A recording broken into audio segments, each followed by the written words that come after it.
falando nos sais e tudo mais, aqui nós temos uma situação na nossa mesa aqui de alguns sais que a gente usa de uma forma ou de outra, tá?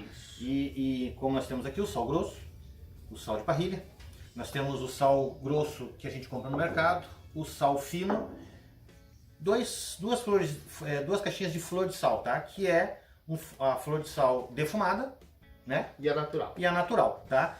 Claro, cada um deles tem sua peculiaridade, né? Que nós vamos colocar agora, Sim. né? E vamos lá. Nós falamos bem rápido sobre os outros sais, por quê?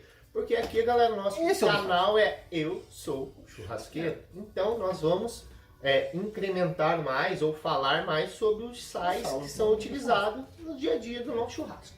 Tá? Exatamente. Então vamos começar com o sal grosso. Tá? Beleza? Que é o sal tradicional, que é o sal que você encontra em qualquer mercado. Tem o Lebre, tem o Diana, enfim, esse sal que é encontrado em qualquer mercado.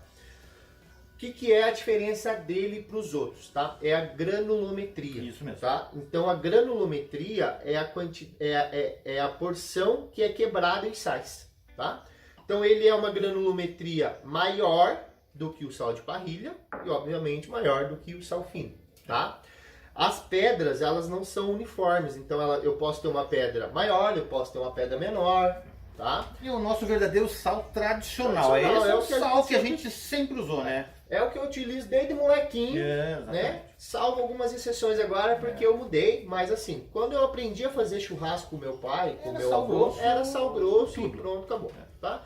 E a absorção dele é uma absorção mais lenta. Tá? Você tem que bater a carne. Isso. Então você tem que tomar alguns cuidados, que daí nós vamos falar, no próximo passo, qual que é o cuidado que eu tinha que utilizar e qual é a utilização correta dele por ter essa absorção mais lenta, tá? Beleza? Sal grosso, normal. Nós temos também aqui o sal de costela, tá? Esse sal aqui foi desenvolvido pela Gonzalo, claro, tá, pessoal? É um sal próprio para você fazer a famosa costela de fogo de chão. Então assim, ó, a granulometria dele é maior. É bem maior, tá vendo? Ó, tem umas pedras de sais grandes, tá? E se vocês perceberem aqui, ó, vocês estão vendo que o sal de parrilha ele é mais branco, tá? Isso. E aqui o de costela ele é mais, ele dá uma sensação mais molhada, tá? Por quê? Porque realmente ele tem uma refinação só. E ele é extraído e refinado. Então assim, ele não tem um processo de extração dessa água. Então aqui, ó, ele é seco, tá? E aqui ele já tem esse ar molhado. Justamente porque ele precisa penetrar e grudar na costela. Ele tem uma absorção, né? É para criar essa absorção, né? Isso. Esse sal, ele é absorção extremamente lenta. Então ele é utilizado para cocções ou para você fazer tipos de assado com uma grande escala de tempo. Mais demorado. Mais demorados, a grosso modo. Tá? Não quer dizer que você não use ele em outros tipos de carne. O problema é o seguinte, você vai ter que bater a carne, tá? Porque senão você não vai querer mastigar um sal grosso. É um sal muito grosso, então assim, não tem necessidade também, né? Mas assim, se você quiser utilizar, pode, não tem problema nenhum. Não aconselhamos, tá? Mas não é aconselhado porque ele não dá tempo hábil de absorção dessa carne, tá? Aí nós temos o nosso sal de parrilha, que é um sal muito utilizado na Argentina. Na verdade, ele vem de lá, né? Os argentinos e uruguaios, por eles ter a tradição de fazer carnes, steaks, né? Carnes de grelha, né? Carnes de grelha e tudo mais, eles entenderam que eles precisavam de alguma coisa um pouco mais refinada para poder salgar as carnes, né? Então, esse sal, a granulometria dele é maior do que o sal grosso, que o sal fino, desculpa, e menor que o sal grosso. Então ele está no meio dos dois. Se chama de entrefino? Isso, muitos conhecem como sal entrefino, tá? Que está entre o sal grosso e o sal fino. Vocês olhando, as pedras são mais uniformes. Então, consequentemente, a absorção dele é melhor. Ele tem uma absorção mais rápida que o sal grosso, mais lenta que o sal fino. Então ela é uma absorção média. E esse sal a gente utiliza muito para salgar. Você pode usar ele para salgar a carne antes, com o processo correto que nós vamos ensinar.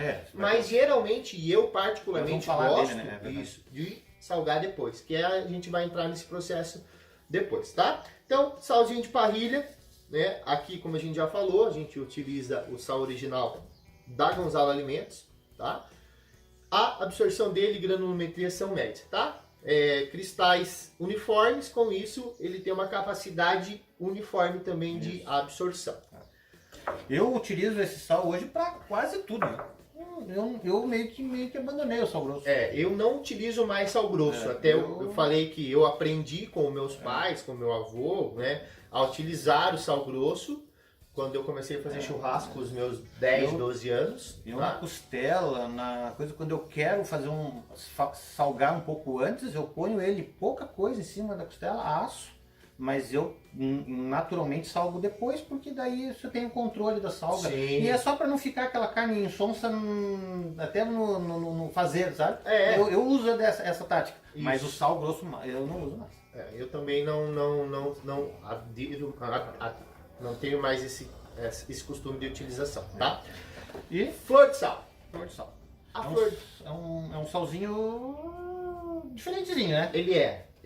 E ele tem esse nome ele é sugestivo. Flor porque está em cima. É bem na parte Isso, porque superior, é a primeira camada que é extraída do sal, tá? Então uns chamamos de flor de sal, outros chamamos de aglomerado de cristais, né? Que é a primeira camada. Então a extração dele é superficial. E ele é mais fino que o sal de parrilha.